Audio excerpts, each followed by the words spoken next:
Bonjour à tous, merci de choisir PPACI TV pour vous informer. C'est l'heure du journal, voici les titres.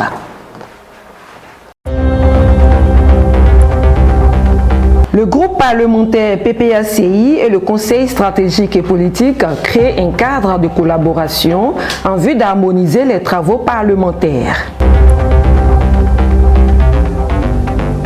Le parti s'active pour la deuxième édition de la fête de la Renaissance à Agboville. Le groupe parlementaire PPACI et le Conseil stratégique et politique créent un cadre de collaboration pour une synergie au niveau des travaux parlementaires. Le mardi 13 février dernier, les deux partis ont eu une séance de travail au siège du parti. Ange Abraham. Comment exprimer exactement la vision du PPACI à l'hémicycle à travers ses députés? C'est pour répondre à cette question que le groupe parlementaire PPACI et le CSP se sont retrouvés pour jeter les bases d'une franche collaboration dans le cadre de l'exécution des travaux parlementaires. La séance de travail du jour entre les deux parties a été consacrée aux modalités de la collaboration. À la fin de la séance, le ministre Justin Koné-Katina en donne de plus amples détails. Travailler sur les modalités pratiques d'une collaboration entre nous, de sorte que le groupe parlementaire soit effectivement le porteur à la fois de la vision, de l'idéologie et de la vision. Je reprends l'expression de la vision du parti à l'Assemblée nationale. Donc effectivement, nous nous sommes rencontrés avec eux pour arrêter les modalités pratiques de cette collaboration. Je crois qu'on a convenu que chaque fin de mois, on doit se rencontrer chaque mois pour faire le point et que les textes qui sortent, qu'on leur donne à étudier, ils vont les envoyer pour que nous puissions voir dans quelle mesure le parti peut les regarder et puis leur apporter le soutien dont ils ont besoin pour que leur voix soit effectivement notre voix, c'est-à-dire qu'ils puissent faire écho de la voix de notre parti à l'Assemblée nationale. Ce cadre de collaboration est voulu par les députés pour une meilleure exécution de leurs tâches. C'est un cadre formel de collaboration, de travail que nous avons souhaité pour que les deux partis travaillent ensemble, réfléchissent sur tous les dossiers qui sont très souvent mis à la disposition des députés à l'Assemblée nationale et que le parti apporte son appui, son éclairage nécessaire au groupe parlementaire pour lui permettre d'être beaucoup plus efficace dans le traitement des dossiers. L'organisation du travail parlementaire au sommet du parti vise l'implication des populations. Nous sommes le parti du peuple et il est juste qu'effectivement, sur des questions essentielles qui engagent la nation, nos députés puissent donner l'aspiration de nos populations. D'abord nos militants, des populations ivoiriennes. Et il était bon que ces canaux de collaboration-là, on puisse l'établir. Et je suis heureux que nous ayons pu l'établir. Un programme nous a été donné. On va recevoir les textes qui vont être débattus pendant la session qui arrive. Et bon, nous allons regarder sur ces textes-là, voir comment nous pourrons travailler là-dessus.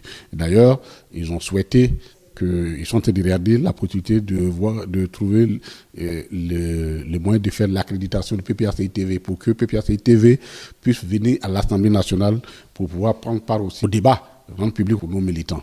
J'ai trouvé en nos députés une grande maturité et cette volonté de s'adosser sur le parti pour avancer. Et je pense que nous avons fait suffisamment une bonne avancée. Il faut déjà comprendre qu'on avait besoin de communiquer et on a besoin de communiquer parce que on a l'impression que tout le travail qui est abattu par le groupe parlementaire au sein de l'Assemblée nationale n'est pas perçu, n'est pas vu, n'est pas entendu par la majorité des Ivoiriens. Et donc on a trouvé notre stratégie pour renforcer bien entendu ces cadres de communication là et permettre à ce que les Ivoiriens voient au mieux les débats qui se déroulent à l'Assemblée nationale. C'est pourquoi très souvent la télévision du parti sera sollicitée.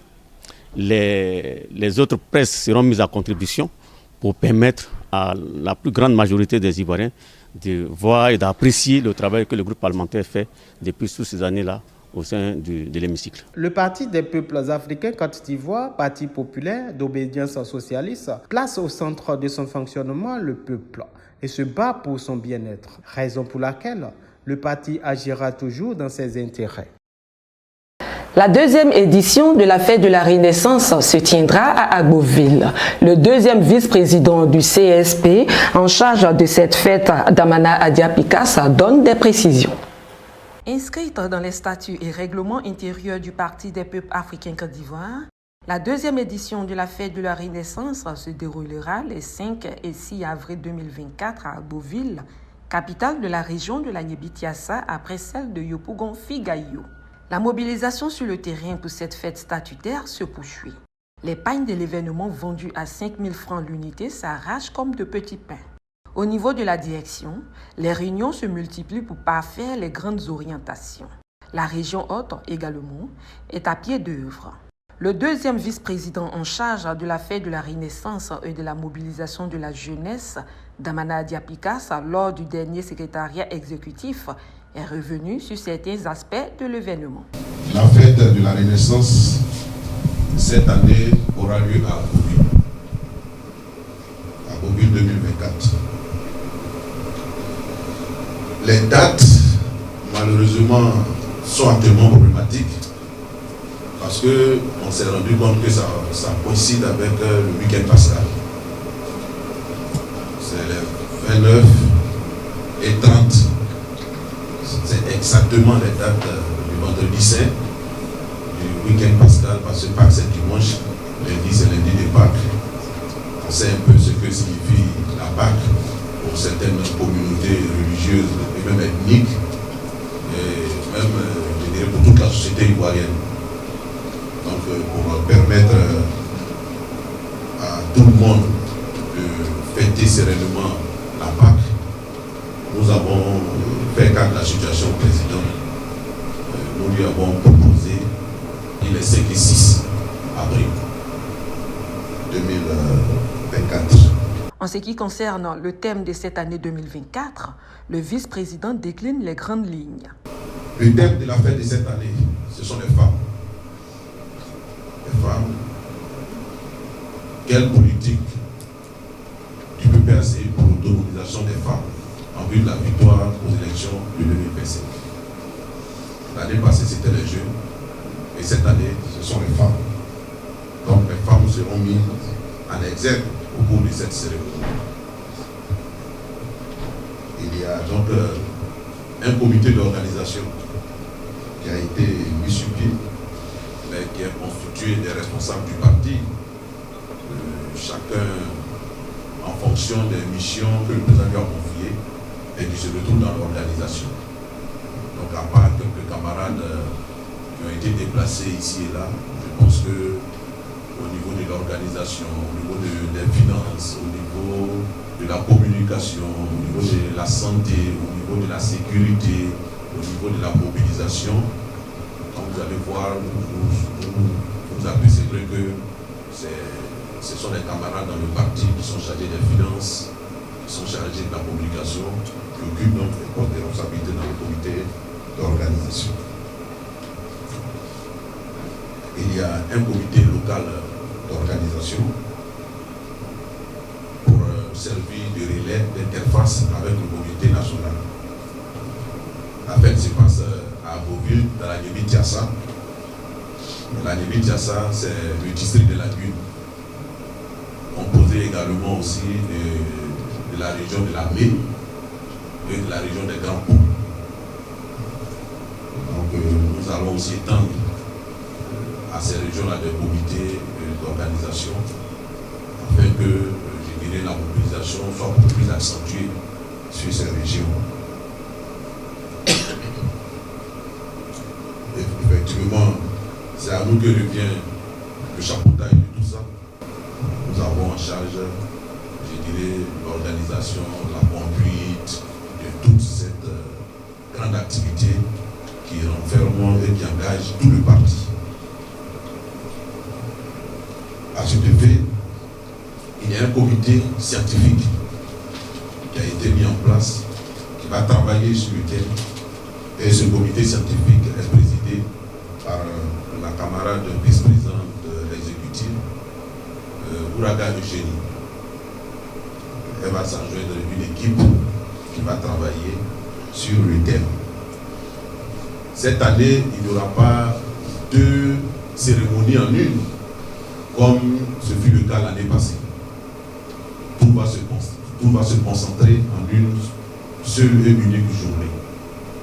Donc il n'y aura pas la fête des militants et puis la célébration de la thématique, comme ça s'est fait l'année passée à Vigayo et puis le lendemain au Palais de la Culture. Comme c'est à l'intérieur du pays cette année, tout va se passer dans un seul jour. Il y aura donc un colloque qui sera organisé sur le thème. Le comité scientifique est en train de préparer les thèmes de référence. Et donc, effectivement, la thématique sera débattue pour voir exactement le rêve que le PPACI propose aux femmes de Côte d'Ivoire en vue d'une marche commune vers le triomphe aux élections présidentielles de 2025. Les préparatifs vont bon train. Les jours à venir, des délégations iront partout sur le territoire national pour la mobilisation autour de cet événement qui est un élément motivateur pour la suite de la lutte. Une délégation du parti conduite par le président de la commission communication et organisation des manifestations était à Agboville ce vendredi 16 février pour une visite du site de la deuxième édition de la fête de la Renaissance. La délégation était composée du président de la commission finance, Assier Yarabé Florent, et des membres des commissions logistique et protocole. La délégation a été reçue par le fédéral Méné Eddy Michel en présence du vice-président du CSP Sam Etiassé et de la secrétaire nationale technique Fleur Ake Umbo. Nous reviendrons dans nos prochaines éditions. La Côte d'Ivoire est championne de la 34e édition de la Coupe d'Afrique des Nations. Pourtant mal embarqués dans cette compétition, les éléphants ont dû faire preuve de résilience et de courage pour gagner une 3e étoile après celle de 1992 et 2015. Kevin Kobenon. Il a fallu attendre 8 ans pour voir la Côte d'Ivoire sacrée championne d'Afrique pour la 3e fois de son histoire. Une victoire obtenue face au Nigeria sur le score de 2-1 en finale de la Coupe d'Afrique des Nations 2023. Une 3e étoile acquise au terme d'un parcours difficile mais inoubliable. Tout commence en mai 2022. Jean-Louis Gasset est nommé sélectionneur des éléphants de Côte d'Ivoire. Un choix qui déplaît aux populations ivoiriennes sauf à un seul. Aïdara Choualio, Zawi sont des gens qui sont, selon toi, plus compétents que Jean-Louis Gasset. Bon, ça c'est selon toi. Selon nous, nos critères, Jean-Louis Gasset répond plus à notre besoin à la date d'aujourd'hui que ces personnes que tu as indiquées. Nous avons mis en place une équipe, je dirais, qui va faire du très très très bon travail. On doit prendre une compétence qui connaît le football. Et c'est ce que nous avons fait. Je les invite à nous juger sur les faits. Les faits sont à la fois choquants et humiliants. La Côte d'Ivoire, pays hôte de la CAN, s'incline 4-0 face à la Guinée équatoriale. Ça fait honte. Ça fait très honte pour le pays même. Ça fait honte chez nous même. Ça fait honte. Et là, tout le monde a attristé. Il va falloir qu'on revoie cette fédération-là. Parce qu'on ne peut plus continuer dans ça là. Est-ce que dans mon mandat, j'ai dit que je suis élu pour la Coupe d'Afrique 2020. Est-ce que j'ai été élu pour la CAN? Ressuscité grâce au Maroc, qui a gagné son dernier match de poule, les éléphants continuent la compétition sans Jean-Louis Gasset, qui a déposé plus tôt sa démission. Les dirigeants de la Fédération ivoirienne de football tentent, coûte que coûte, de recruter Hervé Renard, un autre Français à la tête de la sélection ivoirienne. Les conditions sont énormes et une course contre la montre est engagée pour les 8e de finale. À leur corps défendant, Idriss Yassine Diallo et ses collaborateurs remplacent Gasset par Emès Faye. L'air Emès Faye est bien plus fort et bien plus satisfaisant. Les éléphants séduisent, réussissant à unir autour d'eux les populations toutes tendances confondues. Il y a désormais un peuple derrière l'équipe nationale. L'équipe ivoirienne enchaîne les victoires et se hisse au sommet du continent africain en battant le Sénégal, champion en titre, le Mali, le Congo et le Nigeria. La Côte d'Ivoire est la première équipe à réussir l'exploit de remporter une CAN après 2 défaites lors de la phase de poule.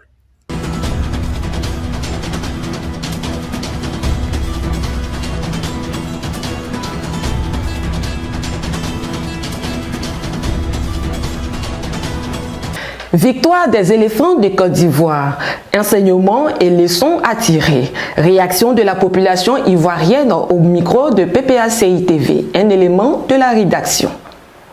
Vainqueur de la 34e édition de la Coupe d'Afrique des Nations 2023, la Côte d'Ivoire s'est hissée au sommet de l'Afrique du football le 11 février dernier. Combative, résiliente, elle aura donné toutes les émotions à la population ivoirienne, de la tristesse à la joie. Au cœur de cette épopée des éléphants, les Ivoiriens réagissent. C'est une leçon de vie, il ne faut jamais abandonner, même quand on est au plus bas, même quand on traverse des difficultés. Et c'est ce que les éléphants nous ont montré pendant toutes ces cannes. Donc, ils nous ont appris à tenir bon, à donner le meilleur de nous, quelle que soit la situation. Alors déjà, je pense que ça inspire beaucoup d'union entre les éléphants, entre toute la Côte d'Ivoire, entre toutes les populations, toutes les différences ethniques qui sont là. Et ça a été vraiment remarquable de voir que toute la Côte d'Ivoire peut être unie ensemble et former qu'un seul pour le football ivoirien. Surtout en sachant d'où l'on est venu, par quoi nous sommes passés. Franchement, ça n'a pas été facile. Et ça a été vraiment merveilleux de voir qu'on a pu, malgré tout ça, remporter la Coupe d'Afrique des Nations. Il ne fallait jamais baisser les bras pour ce qui arrive. Parce que, comme on a pris l'habitude de dire, on pense, réellement Dieu se manifeste quand on pense que c'est fini en fait. C'est-à-dire que le pouvoir de Dieu commence là où celui de l'être humain s'arrête. Voilà. S'il y avait une leçon à tirer de cette aventure, elle serait la persévérance. Persévérance du président Laurent Gbagbo qui, durant des années, a lutté pour sa libération et son acquittement définitif de la Cour pénale internationale.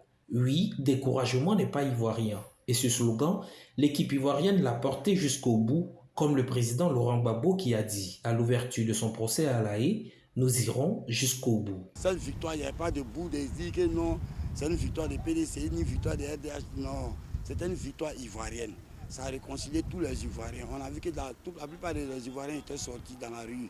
Que ce soit nordiste, de l'ouest, du nord, du centre, c'est la Côte d'Ivoire qui a gagné. J'aimerais qu'à ce niveau, de la manière dont le sport nous a réunis, j'aimerais que les politiciens aussi tirent une leçon de ça, de cette victoire, pour que la Côte d'Ivoire puisse être unie pour toujours. Au plan social, on doit être vraiment unis. Même si pendant cette CAN, il y avait certaines divisions qui étaient là. Mais les Ivoiriens ont fait fi de cette division et nous avons tous été unis. Il y a eu cette cohésion sociale-là qui a fait que lorsque les gens sont venus, ils n'ont pas vu passer. Il y a beaucoup de revendications. Mais on a fait taire toutes ces revendications et on a été tous unis. Donc il y a eu cette cohésion sociale qui a aussi été d'un grand secours pour cette conquête de la victoire. Et cela donne aussi comme enseignement aussi, c'est que à nos hommes politiques aussi, c'est que même s'il y a des divisions, ils doivent mettre devant de tout l'intérêt national.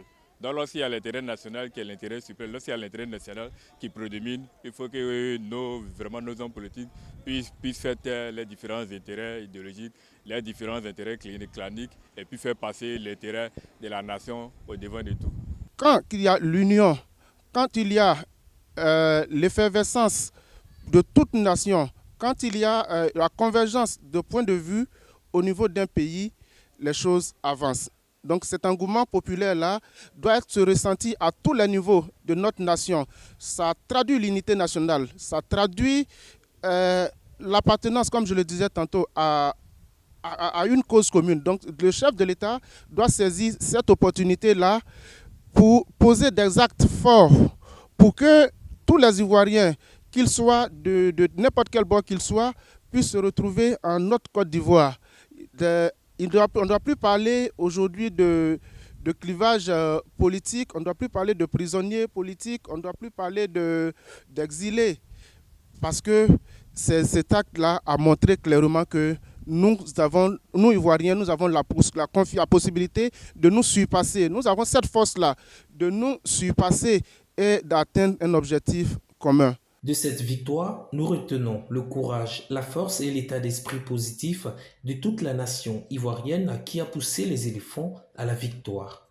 Fin de cette édition, merci de nous avoir suivis. Au revoir.